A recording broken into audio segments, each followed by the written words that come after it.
Good morning. ഇന്നലെ ഞാൻ പറഞ്ഞില്ലേ പെൺപൂവിനായിട്ടുള്ള കാത്തിരിപ്പാണെന്ന്. അപ്പോൾ ദേ നമുക്കിതാ കാത്തിരിപ്പ് പെട്ടെന്നായിട്ടോ.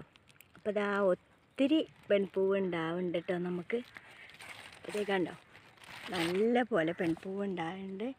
ആൺപൂവ് അതുപോലെ വന്നിട്ടുണ്ട് കേട്ടോ. അപ്പോൾ എല്ലാവരും ഇതുപോലെ ഒരു കക്കരി നട്ട് നോക്കിയാൽ പെട്ടെന്ന് നമുക്ക് കായും പൂവൊക്കെ നമുക്ക് കിട്ടും. പക്ഷെ നമ്മൾ രാവിലെ ചെടികളെല്ലായിടത്തും നമ്മുടെ നോട്ടം നല്ല പോലെ വേണം.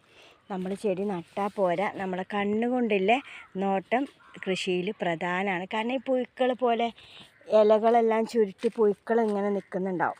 ഇതേ കണ്ടോ, ഇങ്ങനെയൊക്കെ കേടുകൾ വന്നിട്ടില്ല, കണ്ടില്ലേ?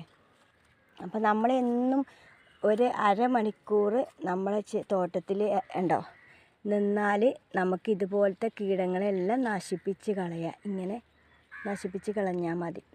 കണ്ടോ, അപ്പോൾ നമ്മുടെ ദൃഷ്ടി കൊണ്ടില്ലേ ഇതും നമ്മുടെ കൃഷിയിൽ പ്രധാനമാണ്.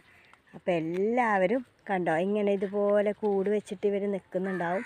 അപ്പോൾ നമ്മൾ ഇവരൊക്കെ ഇങ്ങനെ നശിപ്പിച്ചിട്ടില്ലെങ്കിൽ നമ്മൾ അരമണിക്കൂർ കൊണ്ട് ഇവർ നമ്മളെ ചെടി തീരുമാനമാക്കി തരും. അപ്പോൾ എല്ലാവരും ഇതുപോലെ കുക്കുംബറൊക്കെ നട്ട് നോക്കണേ. അപ്പോൾ ഇത്രയൊക്കെ ഉള്ളൂ കേട്ടോ ഇന്നെൻ്റെ കുക്കുംബറിൻ്റെ വിശേഷം. അപ്പോൾ ഓക്കെ, എല്ലാവർക്കും നല്ലൊരു ദിവസം ആവട്ടെ. ഓക്കെ, ബൈ, അസ്സലാമു അലൈക്കും, നമസ്കാരം.